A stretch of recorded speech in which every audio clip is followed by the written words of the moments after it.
Well, a second bank robbery this month has occurred in Mammoth Lakes. Happened this morning about 11 o'clock at the Bank of America. Now, according to a press release from the Mammoth Lakes Police Department, MLPD officers responded to that robbery at the Bank of America on Laurel Mountain Road. Upon arrival, officers learned that the suspect had already fled the scene southbound on Laurel Mountain, possibly on a bicycle. Now, the suspect, according to that press release, displayed a note declaring a robbery and demanding money. The note also indicated that he had a gun, although no weapons were seen. The suspect obtained a yet-to-be-disclosed amount of cash. There were no injuries reported. Now, the suspect is described as a white male adult, about 30 years old, 5 foot 8 inches to 5'9", with short hair. The suspect has numerous colorful tattoos visible on both arms down to his hands and also on the left side of his neck.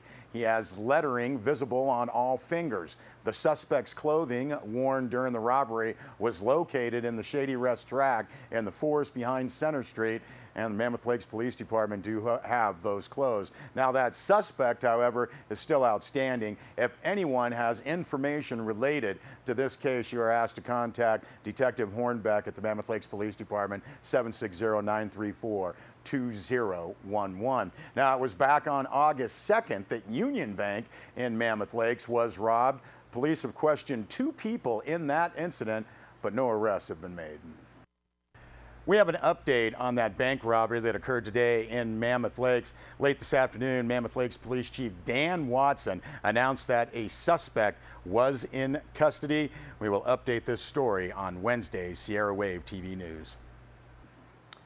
Well, Bennett Kessler filed this following report. Late Friday, the Mono Lake Committee revealed an agreement with the Los Angeles Department of Water and Power. The committee has called the agreement, quote, a significant leap forward in restoring the health of fisheries, streamside forests, birds, and wildlife on 19 miles of Mono Basin streams without reducing water exports to Los Angeles, end quote. Now, according to the Mono Lake Committee website, a key element of the agreement reached jointly with Cal Trout and California Fish and Wildlife is DWP's commitment to modernize the, quote, antiquated aqueduct infrastructure at Grant Lake Reservoir Dam, end quote.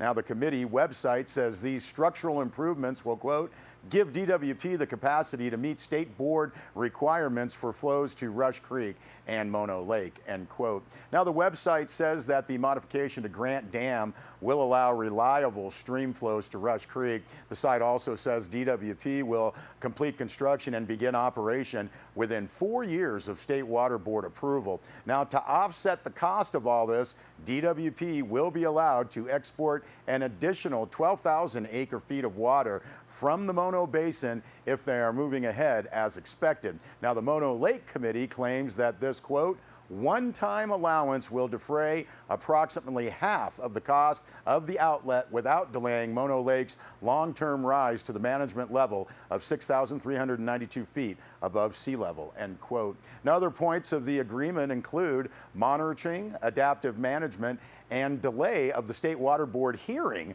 on DWP's water licenses from 2014 to 2020. The agreement would create a new oversight team with representatives of all parties involved.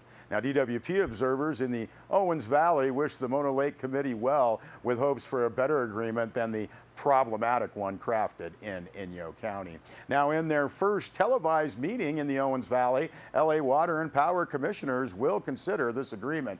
It is item number 28 on the agenda that starts at 1:30 p.m. on Tuesday. The televised version can be seen at DWP headquarters in Bishop, and you can also check out our website, sierrawave.net, for more detail on the proposed agreement. Now, the LA DWP Bishop Administrative Office is at 300 Mandit Street. Doors will open 15 minutes prior to the start of Tuesday's meeting. The live telecast room has a capacity of 30 with seating on a first-come, first-served basis. Well, Bennett Kessler also filed this story. LADWP wants to sink a well in the Rose Valley area of southern Inyo and pump 1.5 cubic feet per second or 1,100 acre feet per year into the aqueduct. Inyo's water department objects to the lack of environmental review and the potential for significant damage in the area. Now, DWP's pump and pipeline would go in about 1 mile north of the Coso geothermal wells and 10 miles north of Little Lake.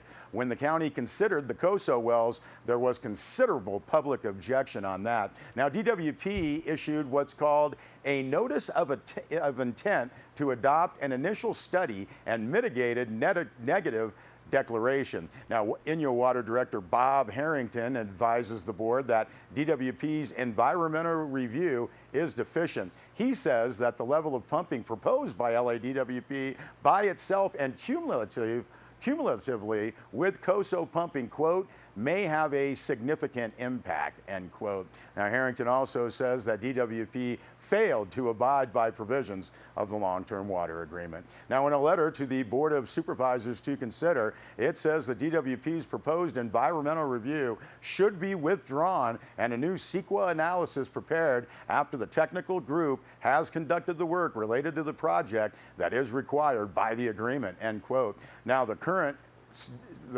letter says LADWP's current environmental review is legally inadequate.